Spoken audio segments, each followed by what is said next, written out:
Welcome back to Instables, everyone. I'm going to go over and update with you guys on PLTR and exactly when I expect PLTR to break out and exactly how I plan on playing into this one. So let's jump right into it.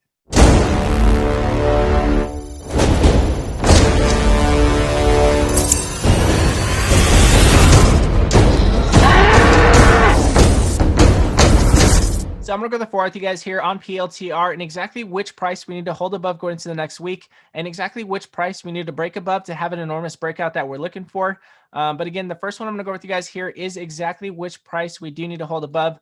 Before I get into this, I want to mention if you guys are looking for penny stock breakouts throughout the day, I do alert these all throughout the day. So check the description below if you guys are looking for all these penny stock breakouts throughout the day. Again, plays like ORPH that we mentioned on the weekly watch list in the Instables room was 100% played today. That one went up crazy today from $10 to around $22. At the very end of the day, right before going into after hours, we mentioned VINO. That was a huge play. Again, while the market's selling off, sometimes it's pretty nice to have some plays that are breaking out. If you guys actually do day trade, again, if you guys don't day trade, I definitely would stay away. But if you guys do day trade, then again, this is something that's been very useful for a lot of people, I think. And again, this is not financial advice.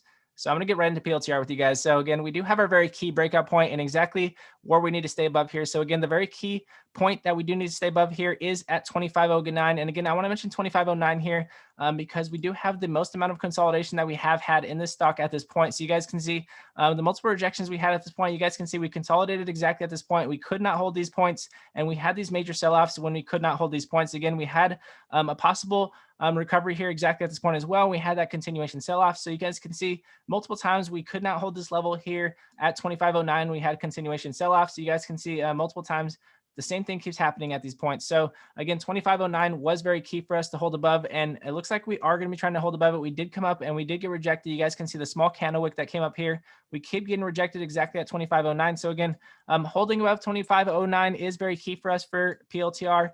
And as far as having a major breakout, we do need this one to break over 28.02. Again, I'm going to show you guys exactly what I'm looking at here so you guys can see what I'm looking at. So you guys can see the VPVR showing us exactly the most amount of volume that was traded within this stock's time period. I'm going to show you guys exactly what we're looking at here so you guys can see. You guys see the most amount of volume that was traded at the top of this volume point here was exactly at 25.09. You guys can see the same thing here with the most amount of volume that we do need at our major breakout point to get what they call clear skies, to get a major breakout above a volume point where there was very little volume traded. So that way there could be a huge gap up. That would be here at 28.02. So again, 28.02 is very key for us to break above here. You guys can see the volume profile is showing us exactly which points we do need to break above to give us that huge breakout. And again, you guys can see here at 28.02, we did have this huge breakout above our bull flag previously exactly at this point. So you guys can see we did mention this one right before that breakout previously, and we did have this huge descending wedge, and it looks like we are breaking above it, and we're going to see if we can hold above this 25.09 mark and break into 28.02 again to have that huge breakout and possibly test these highs here around 44.08. So again, we're going to see if we can break into PLTR's highs again and possibly break into the 25.09, 28.02 coming into the next week, in my opinion. Hopefully, if the 20 MA does hold above and the 20 MA does start to curl up and start to give us a bullish momentum play, hopefully. So again, I hope you guys have been enjoying the entries and breakouts throughout the day. If you guys are looking for all penny stock breakouts, again, we do this at instables.com. And again, if you guys have been supporting the channel, I do appreciate every one of you guys. Everybody that's been in the comment section, much love to you guys as always. And if you guys do like this video, it does help other people find it, and it does help the channel grow. And I do appreciate it very much. And again, God bless you all, and I'll see you guys in the next video.